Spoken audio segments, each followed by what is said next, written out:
Today I want to talk about all the feelings, all the energies that are floating around right now during the COVID-19 crisis, the coronavirus quarantine, whatever you are calling it.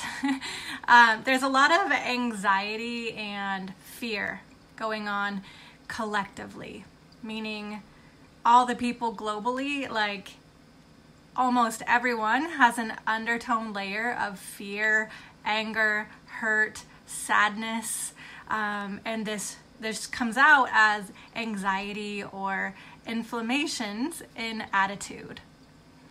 Does this sound familiar? Comment below. Let me know if you've been seeing this or feeling this. So I want to talk about the importance of understanding your feelings, like really rooting into what it is I or you am feeling, so that you can get to the root of where these feelings are coming from, and you can use this energy for something else, something more productive, a path that will benefit more people, yourself included. So how to do that is you have to be really honest with yourself about what it is that you're even feeling.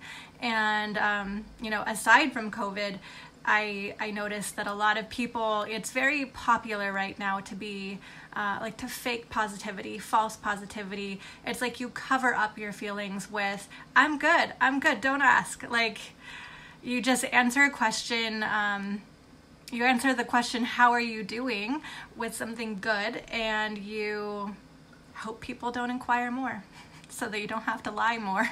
So if that sounds familiar, please listen up. I believe strongly that this time is pivotal for humanity. It's pivotal for the globe. If you don't feel that way, take a bleeping look around. The entire globe is halted. We are at a standstill, economically, socially, right? We at least have the internet, thank goodness. But it's important to take note, like energetically,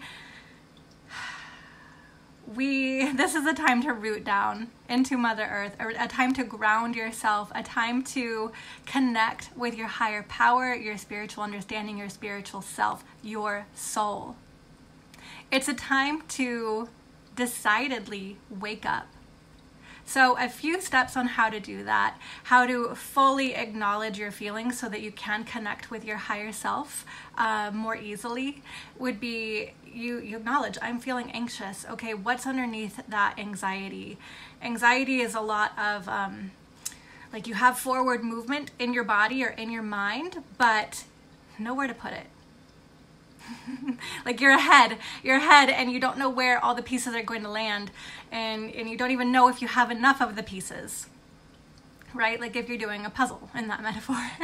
So you're like wanting to be finished, you can see the end result, you have all these pieces and they're not put together, they're just chaos. That is anxiety. So what do you do with it? There's anger in there, there's frustration, there's probably some sadness about the uncertainty about what's to come, how it's all going to come together. There's a lot of feelings in there. So what you do is you whip out a notebook, you whip out a pen, and you start asking yourself, what am I feeling? You write down anxiety, sadness, nervous, afraid, fearful, angry. You can write down the way that all of these things are coming out in your life, the way that you have been treating people, the way that you've been seeing others treat people. And then you can journal that as well. That's a very healthy practice. Once you know what you're feeling, then you ask yourself this question. If this feeling comes from love, what is love seeking right now? Every negative feeling or action comes from a place of love deep within. At its core, it all comes from love. Oftentimes, these angry, inflammatory emotions come from a desire to self-protect. Self-protection is love. to want to protect yourself or your family or the people nearest to you is love. Buying too much toilet paper comes from a place of love. Buying excessive amounts of groceries, a month's worth of unperishables in your pantry when other people are finding empty shelves, that comes from self-love, self-preservation. So you follow that, you acknowledge, okay, everyone's bashing this thing that I did on the internet, and you're feeling ashamed, you're feeling scared, you don't want to be found out, you're feeling in some ways certain at least that your family will have food on the table, but you're feeling guilty. You're feeling all of these feelings having to do with this negative thing that people are saying that you did. And so how do you transmute that? How do you change that energy and potentially take a different action out of it? You figure out where that came from. Love. It came from self-preservation. It came from a deep desire to know that your family is as safe as possible in this very uncertain time. And that is not bad. That's not bad of you to want that. But once you get there, then you can think, okay, what would love do or say?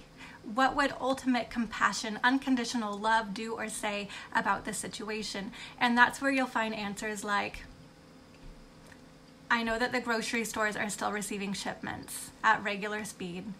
I know that I'm seeing pictures of elderly people on the internet not getting what they need. Maybe I can donate a few weeks of this excess. Maybe I can donate 1 or 2 packages of my toilet paper to a home for elders. Maybe you know that a family down the street struggles economically and they often don't have enough. Walk down the street and hand them a grocery bag. That is what love would do. We live on an abundant earth. There is enough for everyone. There's enough land to farm organically. There is enough. Despite what the media says, despite what Monsanto says, there is plenty of land to farm.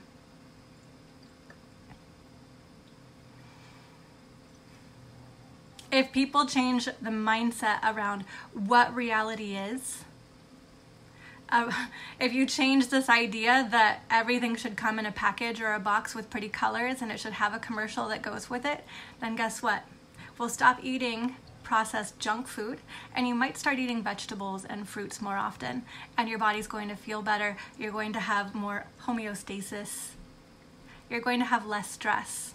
You're going to have better health. We need more farming. There's enough land. There should be / is enough food for every person on this planet.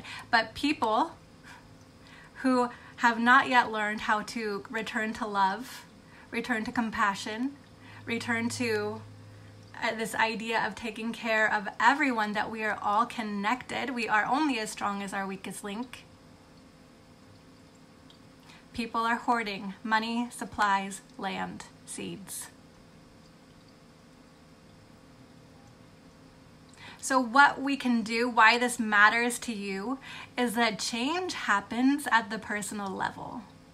Change happens for each of us by our own selves deciding to go inside, reconnect to love, and ask, what would love do? What is love showing me right now? And you can call love God. God is love. Love is God.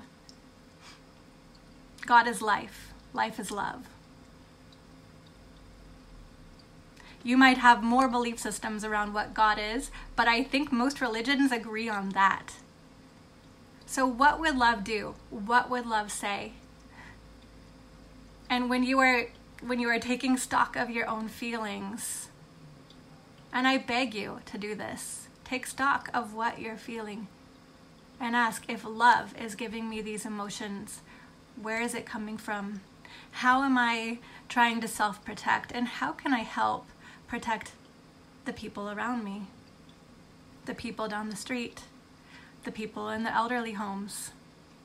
How can I live in abundance? How can I live not in fear? What would love say? Where there is love, there cannot be fear. Perfect love drives out fear. The Bible says it. Martin Luther King said it. I am saying this to you now as well. Perfect love drives out fear. Where there is love, fear cannot reside. Therefore, continue asking yourself in these times of uncertainty, in this time of anxiety, what would love say? The first weekend that the US was really hit hard, honestly, I was having a lot of anxiety. I got news from my doctor. I have my own health problem to start working on. And I was feeling a lot of anxiety as I waited for that news from my doctor because it was uncertain. But ultimately, I have a strong practice of rooting down, grounding myself mentally and emotionally and physically in my body on the earth. And I know how to ask, what is love telling me here? What is love guiding me to?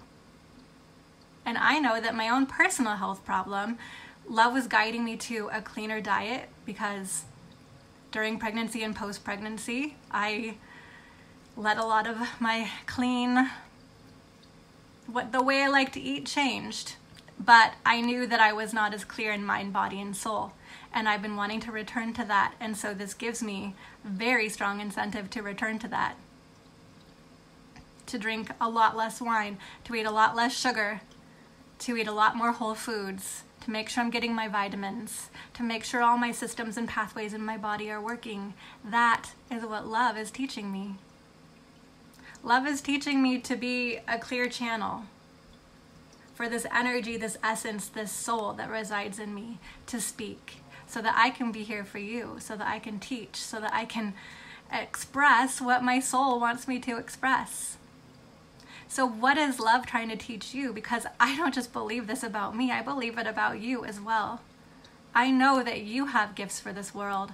I know that you are here meant to share and be something extraordinary. And if you've been feeling held back, if you've been struggling with anxiety and fear even before coronavirus, then ask yourself, what has love been teaching me?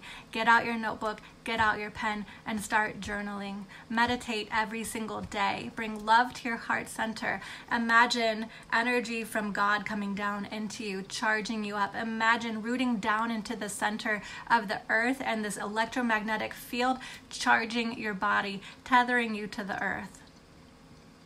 And from this space, breathe deeply, accept this energy, and ask yourself, what is love teaching me? What is love showing me? And you might feel like, oh my gosh, I have all this inspiration and I don't know what to do.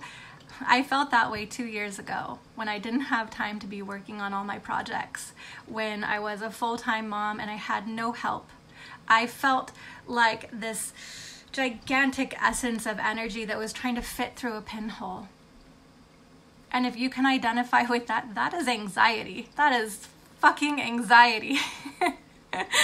That is a lot of potential energy with seemingly nowhere to go. And so I started asking every single day,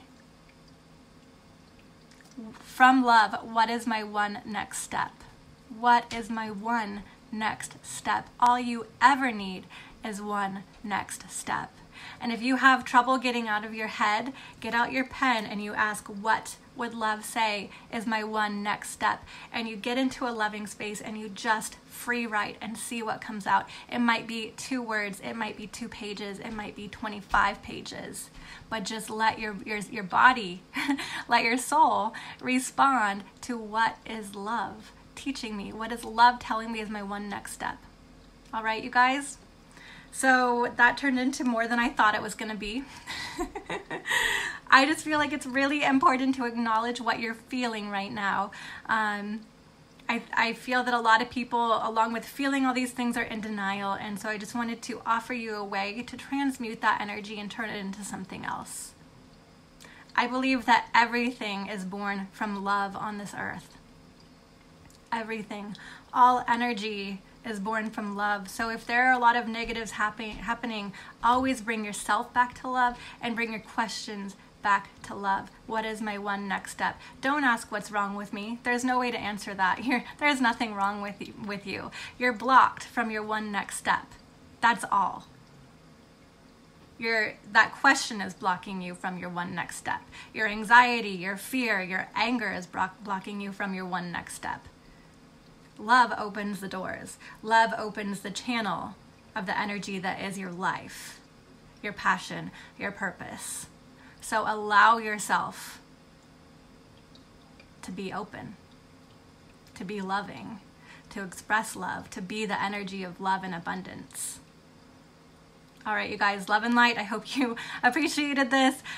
Go ahead and hit the like or love button, or let me know what you learned here. Let me know what you're seeing and what other people are feeling, or what you are feeling. And if you ever do the journalings and you want to share with me what you learned about yourself, then I would honestly love to get a message with some of that expression. All right, you guys, bye.